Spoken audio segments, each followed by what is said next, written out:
बाद आप सभी का स्वागत है सी न्यूज भारत में। नमस्कार, मैं हूं रत्ना। वक्त हो गया है न्यूज बुलेटिन का। बात करेंगे चतरा की, जहां स्कूल से लौटते समय रहस्यमय तरीके से लापता हुई 2 सगी बहनों की गुत्थी को चतरा पुलिस ने 2 दिन के भीतर सुलझा दिया है। आगे बात करेंगे गौतम बुद्ध नगर की, जहां त्योहारों की सीजन में मिलावटखोर सक्रिय हो गए हैं और लगातार मिलावटी खाद्य पदार्थ सप्लाई करने का काम कर रहे हैं। ऐसी तमाम खबरों पर विस्तार से चर्चा करेंगे इस न्यूज बुलेटिन में। चतरा से खबर है, जो स्कूल से लौटते समय रहस्यमयी तरीके से लापता हुई 2 सगी बहनों की गुत्थी को चतरा पुलिस ने 2 दिन के भीतर ही सुलझा लिया है। आयोजित एक प्रेस वार्ता में पुलिस अधीक्षक सुमित अग्रवाल ने इस मामले का खुलासा किया। इस पे अग्रवाल ने बताया कि परिजनों ने राजपुर थाने में अपहरण का मामला दर्ज कराया था। हालांकि पुलिस की गहन जांच में पता चला कि अपहरण का मामला नहीं बल्कि प्रेम प्रसंग से जुड़ा हुआ था। बता दें कि पुलिस ने दोनों सगी बहनों को सकुशल बरामद कर लिया है। इस मामले में पुलिस ने एक नाबालिग युवक को भी हिरासत में लेकर निरुद्ध कर दिया है। पुलिस की तत्परता से 48 घंटे के भीतर न सिर्फ लापता बहनों को बरामद किया गया, बल्कि मामले की सच्चाई भी सामने आ गई है। थाना में एक घटना सामने आई थी, जिसमें कि 2 नाबालिग लड़कियों का अपहरण का केस दर्ज किया गया था, जिसमें हम लोगों ने त्वरित गठित एक SIT टीम का गठन किया गया था और SIT के नेतृत्व में दोनों लड़कियों को बरामद कर लिया गया है और एक अभियुक्त है जो नाबालिग है, उनको निरुद्ध किया गया है। ये मामला प्रेम प्रसंग का आया है और उनको दूसरी गिरफ्तार मिली है। चतरा से सी न्यूज संवाददाता लकी की रिपोर्ट। नोएडा से खबर है, जहां त्योहारों के सीजन में मिलावटखोर सक्रिय हो गए हैं और लगातार मिलावटी खाद्य पदार्थ सप्लाई करने का काम कर रहे हैं। मिलावटी खाद्य पदार्थ की रोकथाम के लिए खाद्य सुरक्षा विभाग की 4 टीमें बनाई गई हैं, जिसमें से एक QRT भी शामिल है। ये माह खाद्य सुरक्षा से अभी तक 2300 किलो खाद्य सामग्री को नष्ट किया और खाद्य सामग्री के 36 सैंपल लिए गए हैं। खाद्य सुरक्षा विभाग के अधिकारियों का कहना है कि कार्यवाही जारी रहेगी और ऐसी जगह भारी मात्रा में भंडारण और खाद्य सामग्री को बनाया जा रहा है, उन जगहों को चिन्हित कर कार्यवाही की जा रही है। गौतम बुद्ध नगर से सी न्यूज संवाददाता विपिन शर्मा की रिपोर्ट। खबर हजारीबाग से, जहां पर बीमा के 15 लाख रुपए के लालच में एक शख्स ने अपनी ही पत्नी की निर्दयता से हत्या कर दी। मामला लाठी के समीप बीते गुरुवार का बताया जा रहा है, जिसे आरोपी ने एक सड़क दुर्घटना दिखाने की कोशिश भी की, लेकिन पुलिस की सूझबूझ और गहन जांच ने पूरे खेल का पर्दाफाश कर दिया, जिसे लेकर पद्मा थाना क्षेत्र में सोमवार को बरहई DSP अजीत कुमार विमल की अध्यक्षता में बरहई इंस्पेक्टर चंद्रशेखर प्रसाद और थाना प्रभारी संजय दुबे ने प्रेस कॉन्फ्रेंस कर इस पूरी घटना का खुलासा किया है। पुलिस ने बताया कि हत्या की वजह पत्नी के नाम पर कराया गया 15 लाख रुपए का बीमा था। मृतका के पिता के अनुसार इस खौफनाक खेल में मुकेश के साथ साथ पारिवारिक संलिप्तता भी सामने आ रही है, जिसकी जांच की जाएगी। मौत हुई थी, जिसके बाद में हत्या का मामला सामने आ रहा है। क्या ये मामला है सर? आप लोगों ने जांच की है, इसमें क्या अभी तक सर सामने आया है? दिनांक 9 अक्टूबर को पद्मा से भद्रकाली जाने वाले रोड पे लाठी के नजदीक एक एक्सीडेंट की सूचना पुलिस को प्राप्त हुई थी। जब पुलिस वहां जांच करने के लिए गई तो वहां पे दिखा कि एक महिला वहां पे मृत पड़ी हुई है और एक पुरुष बेहोशी के हालत में पड़ा हुआ है और दोनों को पुलिस को उठा करके इसको जांच के लिए हम लोग भेजे हॉस्पिटल, जहाँ पे सदर हॉस्पिटल में महिला को मृत घोषित कर दिया गया और जो लड़का था, लड़के ने अपना वहाँ से रेफर करा के आरोग्य में अपना इलाज कराया। बाद में लड़का फिट होकर के अपने घर आया और जब उसका क्रियाकर्म लड़की का चलने लगा, इस पीरियड में तीसरी दिन जब उसकी जांच किया, वहाँ पे लोगों ने देखा तो बताया कि इसके तो कहीं बॉडी पे कोई खरोंच तक नहीं है, जबकि लड़के द्वारा बताया जाता था कि एक्सीडेंट में उसकी पत्नी की मृत्यु हुई है। तो लोगों ने वहाँ पे जांच किया, उसके बाद इसकी सूचना पुलिस को दी गई। पुलिस जब वहाँ पे गई, पुलिस ने भी प्रथम दृष्टया वैसा ही सही पाया। फिर हम लोगों ने इस पे आकर अनुसंधान प्रारंभ किया है और वर्तमान में हम लोगों ने उसको अपनी थाना में पूछताछ हेतु लाया और हम लोगों ने जब सर्च किया तो वास्तव में उसके बॉडी पे कहीं भी, लड़के के जो मुकेश कुमार मेहता है, उसके बॉडी पे कहीं भी कोई भी खरोंच के दाग नहीं थे। यहाँ तक कि उसके जिस बाइक को दुर्घटना कारित होना बताया जाता है, उसके बाइक का भी हम लोगों ने गहनतापूर्वक निरीक्षण किया है, लेकिन किसी भी जगह कोई भी खरोंच बाइक में भी नहीं है। साथ ही साथ ये अपना एक्सीडेंट दिखाने के लिए जो अपना हेलमेट था उसको झाड़ी में फेंक दिया था, छुपा दिया था।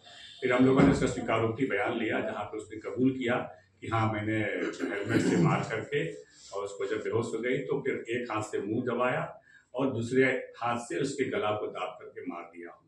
इसके बाद हम लोग बोले कि हेलमेट कहाँ है, तो हेलमेट के संबंध में उसने बताया। हजारीबाग से सी न्यूज संवाददाता परमानंद कुमार राणा की रिपोर्ट।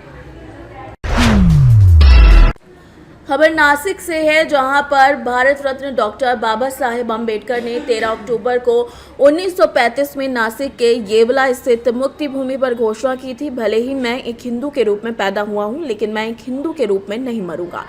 आज इस धर्मांतरण घोषणा की 90वीं वर्षगांठ मनाई गई। इस ऐतिहासिक घोषणा की वर्षगांठ पर मंत्री छगन भुजबल ने येवला स्थित मुक्ति भूमि पर डॉक्टर बाबा साहेब अम्बेडकर और गौतम बुद्ध की प्रतिमाओं पर माल्यार्पण किया। उन्होंने डॉक्टर बाबा साहेब अम्बेडकर के कार्यों पर प्रकाश डाला। उन्होंने येवला में विधायक बनने से लेकर आज तक मुक्ति भूमि के विकास में जानकारी दी।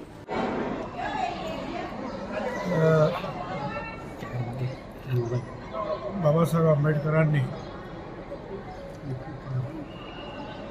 दलित समाजामध्ये जन्म घेतला आणि प्राथमिक शिक्षणापासून पुढे एक दलित म्हणून त्यांच्यावर अछूत म्हणून जे जे काही अपमानास्पद असे प्रकार घडले एवढंच नाही, तर लंडनहून शिकून आल्यानंतर सुद्धा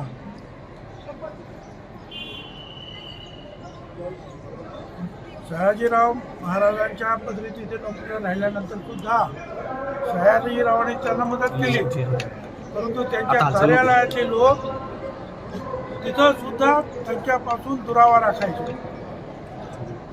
पाण्याचं याचं त्याचं हात लावणं, त्या फायली त्यांच्याकडे देणं, आणि हे सगळं पाहिल्यानंतर त्यांनी असा विचार केला की आपण किती सांगितलं तरी ते काही शक्य होत नाही या धर्मामध्ये। आपल्याला काय वागणूक आहे या सगळ्या समाजानं, कुट्यावधी समाजानं, जनावरांपेक्षा जास्त वागणूक। महात्मा ज्योतिराव फुलांनी तेच सांगितलं होतं, माणसाप्रमाणे यांना वागणूक द्यायला पाहिजे। हे काय चाललं आपल्या धर्मामध्ये। आणि मग 13 ऑक्टोबर 1935ला बाबासाहेब आंबेडकरांनी इथे येवल्यामध्ये धर्मांतराची घोषणा केली।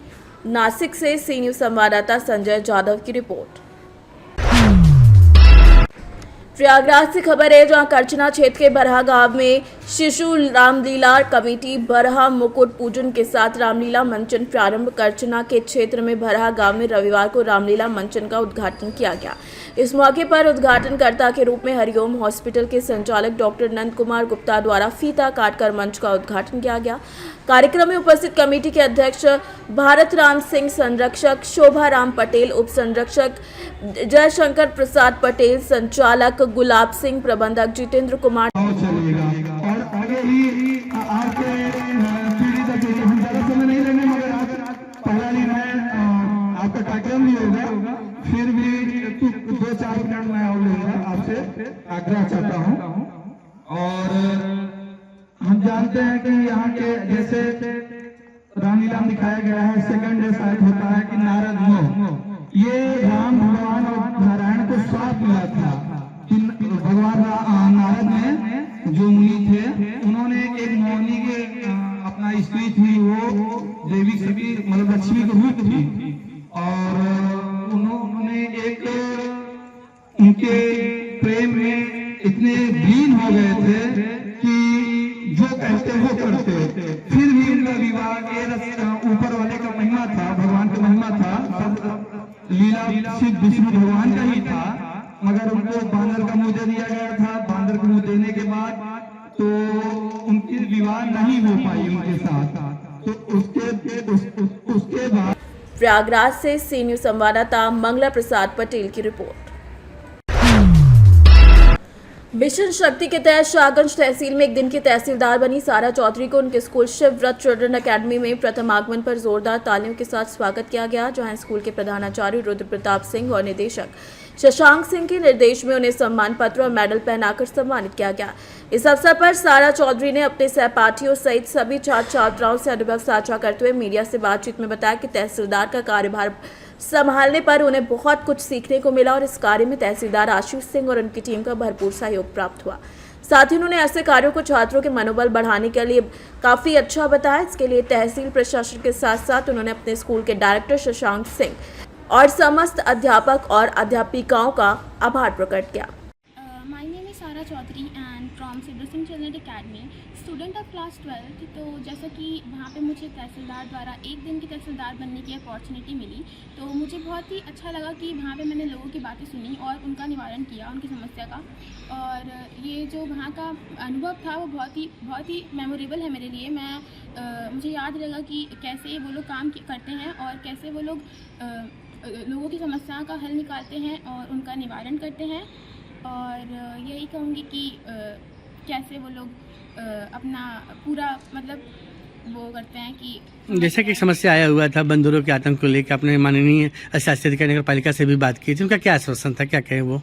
उन्होंने कहा कि वो बोर्ड के द्वारा एक एप्लीकेशन पास करके उसमें एप्लीकेशन को पास करने के बाद बंदरों को पकड़वा के किसी अच्छे स्थान पर छोड़ देंगे जंगलों में।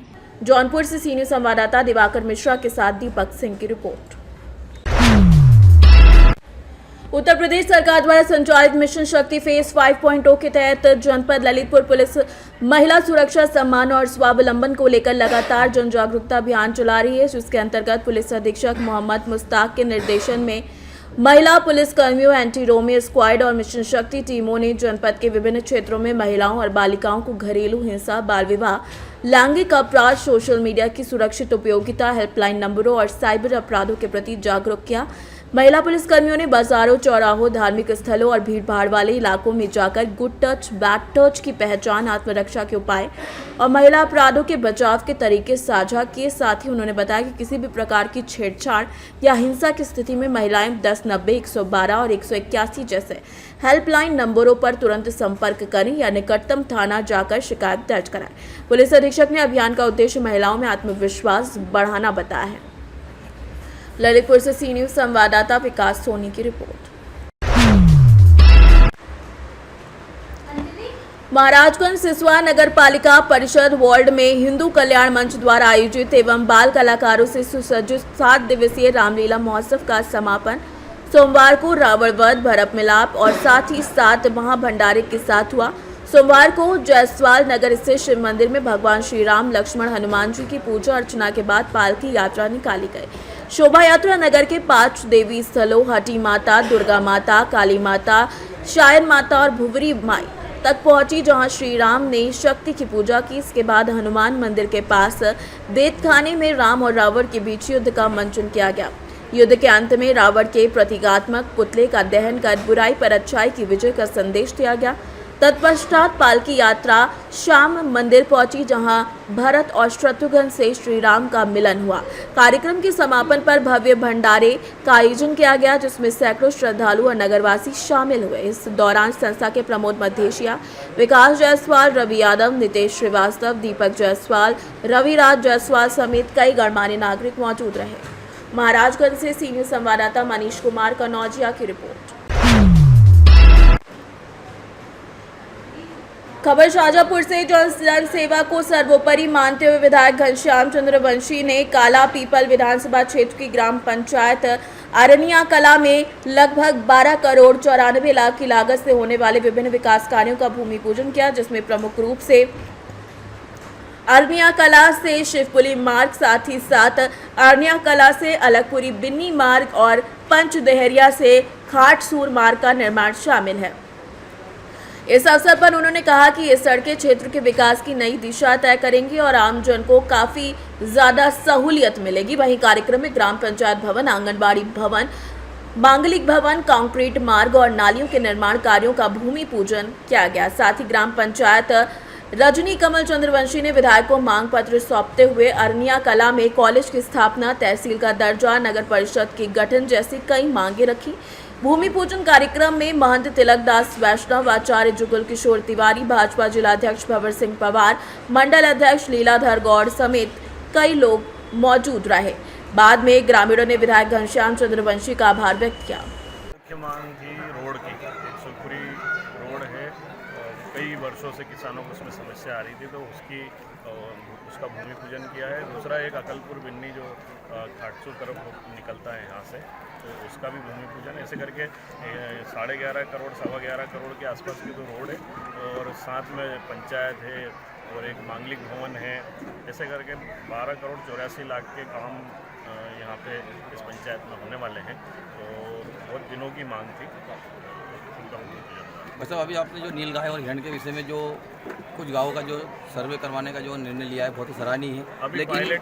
लेकिन बहुत अब पूरे जिले में लगभग हर गांव में यही समस्या है। अभी क्या अपने यहाँ ऐसे प्रशिक्षित व्यक्ति है नहीं, इसलिए दक्षिण अफ्रीका से वो टीम की मांग थी, और मैंने मुख्यमंत्री जी को 3-4 बार, क्योंकि किसानों की बार बार यही मांग थी कि हिरण जो है फसल खराब कर देते हैं, नीलगाय फसल खराब कर देती है, एक्सीडेंट भी हो जाते हैं रोड पे। तो हमने बार बार मुख्यमंत्री 3-4 बार जब आए थे तब हमने दिया था, तो मुख्यमंत्री जी ने बहुत ही गंभीरता से इस विषय को लिया, और दक्षिण अफ्रीका की टीम हमारे यहाँ 14 तारीख को वहाँ से निकलने वाली है और 15 अक्टूबर को हमारे क्षेत्र में आएगी। 5 ऐसे स्थान हैं जहाँ पर अरण्या कला भी उसमें है कि यहाँ की पंचायत में भी हिरण और नीलगाय का प्रकोप है। तो इनको ऐसे 5 पंचायतें हैं जिन पर हम पायलट प्रोजेक्ट हमारी विधानसभा में शुरू होने वाला है। वैसे बाकी गाँवों में भी इसका फ़ायदा मिलेगा। पहले इस प्रोजेक्ट का कैसे कर पाते, क्योंकि ये देश भर में पहली बार आ रहे हैं वो लोग, तो कैसे पकड़ेंगे, यहाँ की भौगोलिक स्थिति, यहाँ के खेत जो है, और वो हिरण का झुंड कहाँ मिलता है, तो पहले वो उसका रिजल्ट क्या निकलेगा, उसके बाद इसको पूर्ण रूप से उतारेंगे पूरे जिले में। मतलब सरकार ने जो भावांतर योजना चालू की है, आपका क्या कहना है? भावांतर योजना से तो किसानों से पूछो आप। जो भावांतर योजना पहले शुरुआत की थी शिवराज जी के समय में, बीच में बंद हो गई थी, लेकिन अब फिर से हमने शुरुआत की है कि अगर किसानों का सोयाबीन जो है मंडी में कम में जाएगा तो हम उसको 5300 रुपये 28 रुपये उसको हम करके देंगे। ये हमने उनको वादा किया है, उसको पूरा करेंगे। ठीक। शाहजहाँपुर से सीनियर संवाददाता रमेश राजपूत की रिपोर्ट। सीतामढ़ी से खबर है, जहां बोखड़ा प्रखंड क्षेत्र के खरका बंसल दक्षिणी पंचायत स्थित कृष्णधारी केदारनाथ उच्च विद्यालय खरका से सभी विभागों के सैकड़ों सरकारी कर्मियों द्वारा अधिकारियों के नेतृत्व में मोटरसाइकिल से मतदाता जागरूकता रैली निकालते हुए मतदाताओं को जागरूक किया गया। एसडीओ गौरव कुमार ने बताया कि इस रैली के माध्यम से लोगों को जागरूक किया जा रहा है, ताकि जिस पंचायतों और बूथों का मतदान कम प्रतिशत में होता है वहां ज़्यादा से ज़्यादा मतदान कराया जा सके। मौके पर बीडीओ चंद्रकांता कुमारी, प्रखंड शिक्षा पदाधिकारी सुधीर कुमार, अंचल अधिकारी वगीशा प्रियदर्शी मौजूद रहे। सीतामढ़ी से सीनियर संवाददाता रवि कुमार की रिपोर्ट। फिलहाल इस बुलेटिन में बस इतना ही। देश और दुनिया की तमाम बड़ी खबरों के लिए देखते रहिए सी न्यूज़ भारत।